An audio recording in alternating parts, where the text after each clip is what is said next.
যা তিতা লাগে সেটাই কিন্তু শরীরের জন্য সবচেয়ে উপকারী। বিশ্বাস না হলে ভিডিওটা দেখে নাও। এই তিতা শাক গ্রামে কিন্তু পরিচিত একটি শাক। স্বাদে তিতা হলেও উপকারে ভরপুর। রক্ত পরিষ্কার রাখে, হজম ভালো করে, আর গরমে শরীর ঠান্ডা রাখে। তাহলে চলো সহজভাবে বানিয়ে ফেলি। দেখো, আমি এই তিতের শাকগুলোকে আলাদা করে নিচ্ছি আর ডগাগুলোকে রেখে দিচ্ছি। কিন্তু আমি ডগাগুলো দিয়ে একটা রেসিপি তৈরি করেছি, এটা অবশ্যই আপনাদের মাঝে শেয়ার করব। তো শাকগুলোকে সবগুলোকে আগে সুন্দর করে ছাড়িয়ে নিয়েছি। এখন এগুলিকে একটা দা দিয়ে সুন্দর করে কেটে নেব। প্রথমত একটা থাল নিয়েছি আর একটা দা নিয়েছি। একদমই কুচি কুচি করে কিন্তু শাকগুলিকে কেটে নিতে হবে।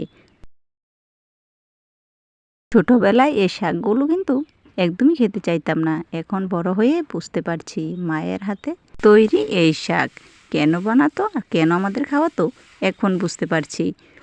তো সেই পুরনো রান্নাই আমি আপনাদেরকে শেয়ার করছি। খুব সুন্দর করে কিন্তু সবগুলো শাকই আমি কেটে নিচ্ছি। তো এইভাবে করে আপনারা একবার রান্না করে খেয়ে দেখবেন, ভীষণই সুস্বাদু লাগে।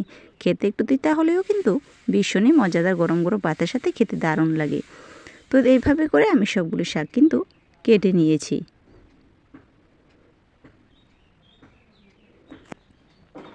এখন এগুলোকে ভালো করে পরিষ্কার জল দিয়ে ধুয়ে নিতে আসতে হবে। তার জন্য একটা ছিদ্রযুক্ত বল নিয়েছি, ওটা দিয়ে সুন্দর করে শাকগুলোকে ধুয়ে নিয়েছি। আর নিয়ে নিয়েছি 3টে বেগুন। এগুলোকে ভালো করে সুন্দর করে কেটে ধুয়ে নিয়েছি। গ্যাস ধরিয়ে গ্যাসেতে কড়াই বসিয়ে তার মধ্যে তেল দিয়ে দিলাম। এখন বেগুনগুলোকে ভেজে নিতে হবে। কড়াইয়ের তেলের মধ্যে বেগুনগুলোকে তুলে দিলাম। এখন এর মধ্যে দিয়ে দেব একটু লবণ আর একটু হলুদ গুঁড়ো। এখন সুন্দর করে বেগুনগুলোকে কিন্তু লাল লাল করে ভেজে নিতে হবে। খুব সহজভাবে বন্ধুরা আমি তৈরি করেছি। আমার এই রেসিপিটা যদি আপনাদের ভালো লেগে থাকে তাহলে অবশ্যই কিন্তু একটা লাইক করে দেবেন। আর কে কোথা থেকে দেখছেন আমার ভিডিওটা কমেন্ট করে জানাবেন। তো দেখুন, সবগুলো বেগুন ভাজা করে নিয়েছি। এখন কড়াইতে দিয়ে দেবো 2টো শুকনো লঙ্কা। এখন আর একটু তেল এর মধ্যে দিয়ে দেব। এখন এর মধ্যে ফোড়নের জন্য আর কিচ্ছু লাগবে না, 2টো শুকনো লঙ্কার মধ্যে কিন্তু ফোড়নটা দিয়ে দেব। এখন শাকগুলোকে তুলে দিচ্ছি। এখন একটু খুন্তির সাহায্যে নাড়াচাড়া করে নেব। খুব সুন্দরভাবে নাড়াচাড়া করে নিয়েছি। এখন এর মধ্যে দিয়ে দেব কয়েকটি কাঁচা লঙ্কা চিড়ে দিয়ে দিলাম। দিয়ে দিচ্ছি একটু হলুদ গুঁড়ো। এখন আরেকবার একটু মিশিয়ে নিচ্ছি। তো দেখতে পাচ্ছেন শাকগুলো মজে কতটুকু হয়ে গেছে। এখন যদি এর মধ্যে একটু লবণ ব্যবহার করি তাহলে দেখবেন শাকটা আরও একটু মজে যাবে। তো দেখুন, একটু স্বাদ মতো লবণ দিয়ে দিলাম। এখন ভালোভাবে নাড়াচাড়া করে নিচ্ছি।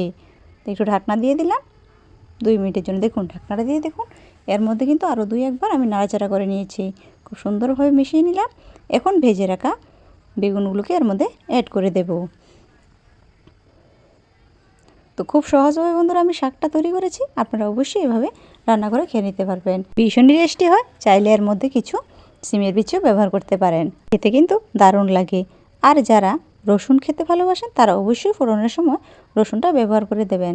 খেতে কিন্তু আরও দুর্দান্ত লাগবে। তাহলে বন্ধুরা আজকের জন্য এই পর্যন্তই। দেখা হবে নেক্সট ভিডিওতে। সকলে ভালো থাকবেন, সুস্থ থাকবেন। ধন্যবাদ।